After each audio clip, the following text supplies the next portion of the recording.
Hello friends, आपका हमारे YouTube channel नव्यान स्टडी पर एक बार फिर से स्वागत है। आज हम लोग क्लास 12th की हिस्ट्री के चैप्टर नंबर 1 ईंट, मनके और अस्थियों के 9वें भाग में हड़प्पा सभ्यता की नगर योजना को देखेंगे। तो चलिए स्टार्ट करते हैं।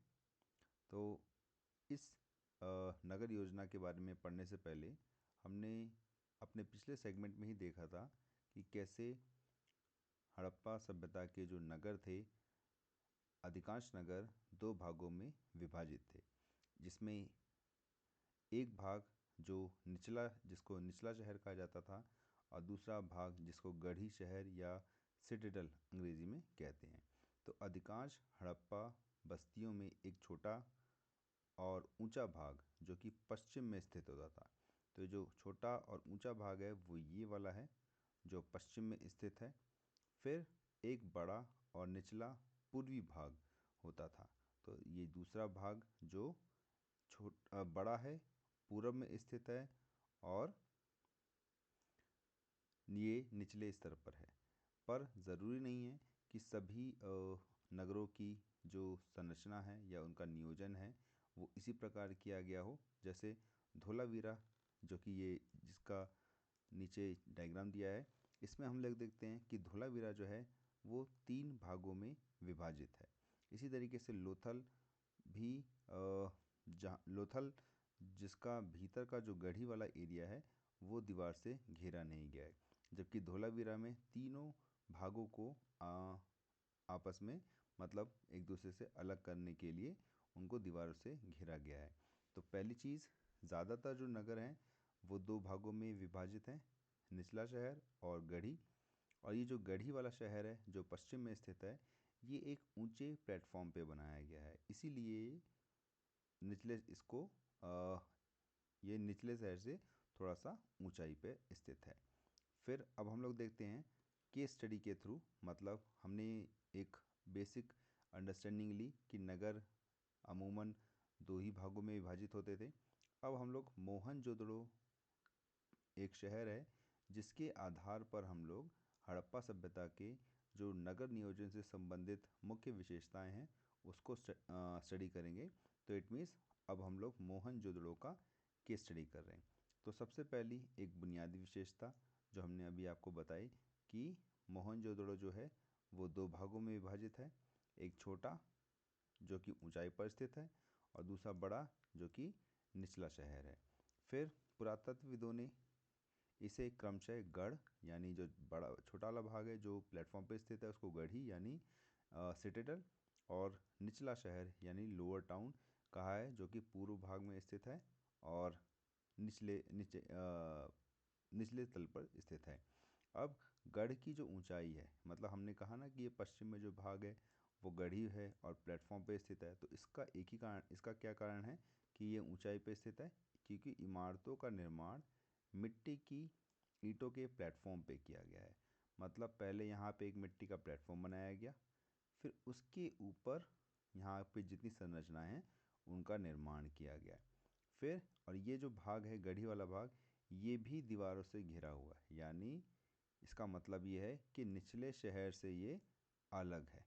मतलब पहले एक जैसे सपोज़ कीजिए ये पूरा मोहनजोदड़ो शहर है, फिर इसके अंदर जो निचला शहर है और जो गढ़ी शहर है उनको भी आपस में विभाजित किया गया है और निचला शहर भी दीवारों से घिरा हुआ है। फिर अब हम लोग देखते हैं कि इस नगर नियोजन से संबंधित अगर विशेषता को देखें तो एक विशेषता है श्रम को जुटाने की। श्रम को जुटाने का मतलब यहाँ पे ये है कि हमें पता है कि ये जो पश्चिमी भाग है गढ़ी वाला भाग, ये एक प्लेटफॉर्म पे स्थित है, तो प्लेटफॉर्म को पहले बनाया गया होगा। अब इतना ऊंचा प्लेटफॉर्म जिस पे एक नगर का एक हिस्सा स्थित है, उसको बनाने के लिए निश्चित तौर पर श्रम को जुटाया गया होगा। यानी कई इमारतें चबूतरे पर बनाई गई जो नींव के रूप में काम करती थी। और आर्कियोलॉजिस्ट ने या पुरातत्वविदों ने यह गणना की है कि यदि एक मजदूर प्रतिदिन 1 घन मीटर मिट्टी हटाता मतलब वहाँ पे लाके पाटता है, तो नींव रखने के लिए 4 मिलियन व्यक्ति दिनों की आवश्यकता पड़ेगी। इट मीन्स बहुत ही बड़े पैमाने पर श्रम को या लेबर को जुटाना पड़ेगा। तो इट मीन्स यहाँ से भी हम लोग एक अंदाज़ निकाल सकते हैं कि वहाँ पे कोई ना कोई राजनीतिक सत्ता थी जो ये करवा रही है, क्योंकि बगैर राजनीतिक सत्ता के इतने बड़े प्लेटफॉर्म को बना पाना संभव नहीं है। फिर अब दूसरी चीज़ हम लोग देखते हैं, पहला तो श्रम जुटाया गया होगा नगर को बसाने के लिए। फिर दूसरी चीज़, जब उस पर जब चबूतरे एक बार बन गए तो शहर के भीतर सभी निर्माण गतिविधियां चबूतरों पर एक निश्चित क्षेत्र की तक ही सीमित थी। इसलिए ऐसा लगता है कि बस्तियों की पहले योजना बनाई गई और फिर उसके अनुसार उसे लागू किया गया। मतलब पहले प्लेटफॉर्म बना दिया, प्लेटफॉर्म बनाने के बाद उस ये डिसाइड किया गया कि कहाँ पर कौन सी संरचना बनेगी और फिर उसके ऊपर उस संरचनाओं को बनाया गया। यानी पहले योजना की गई, फिर उसका क्रियान्वयन किया गया। देन अब अगर बात हम लोग ईंटों की करें, जिसका उपयोग मोहनजोदड़ो की और अन्य नगरों की जो सभ्यताएं हैं, अन्य नगरों की जो संरचनाएं हैं, उनको बनाने के लिए किया गया। तो ये जो ईंटें हैं वो धूप में सुखाई जाती थी या तो फिर उनको आग की भट्टी में पकाया जाता था। बट दोनों ही प्रकार की ईंटों की एक मुख्य विशेषता है कि ये मानकीकृत है। मानकीकृत मतलब उनका साइज़ स्टैंडर्डाइज्ड है। मतलब जहाँ भी जाइए आप, जम्मू से लेकर गुजरात तक, आपको एक प्रकार की ही ईंटें मिलेंगी।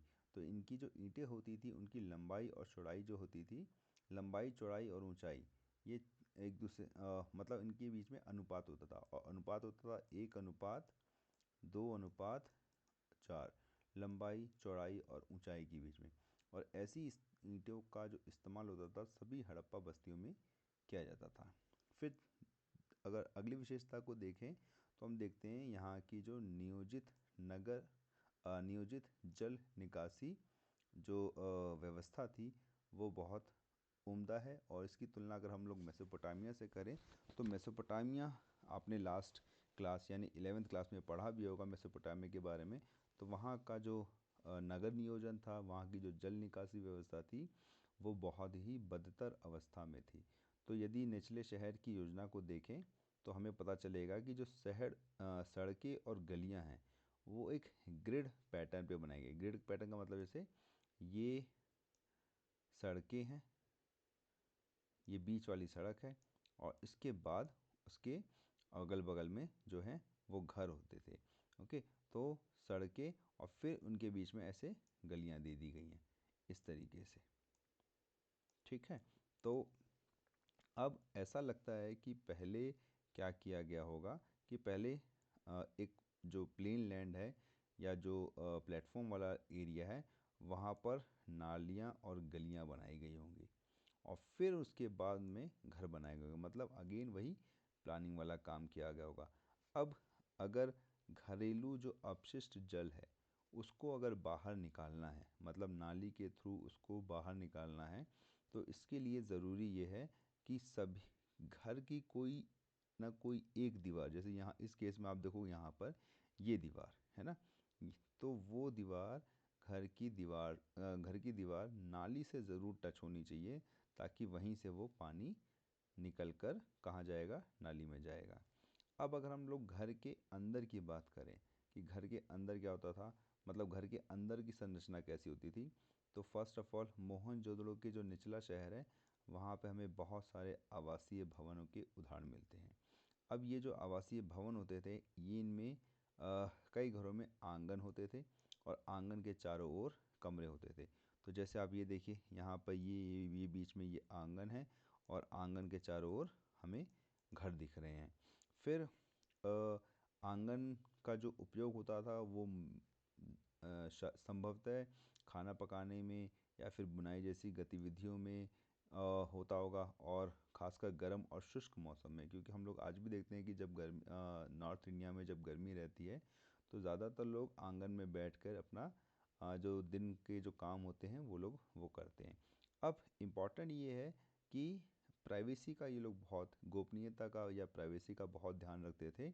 और ये चीज़ देखी गई कि जो भूतल पे जो घर होते थे उनके दीवारों में खिड़कियां नहीं होती थी, और जो खिड़कियां होती भी थी तो वो मुख्य सड़क की तरफ नहीं खुलती थी। ये बहुत इम्पॉर्टेंट है। और अगर मुख्य प्रवेश द्वार से आंतरिक भाग या आंगन का दृश्य सीधे नहीं दिखता था, अगर कोई पर्सन मुख्य द्वार पे खड़ा है तो मुख्य द्वार से उसको सीधे आंगन नहीं दिखेगा।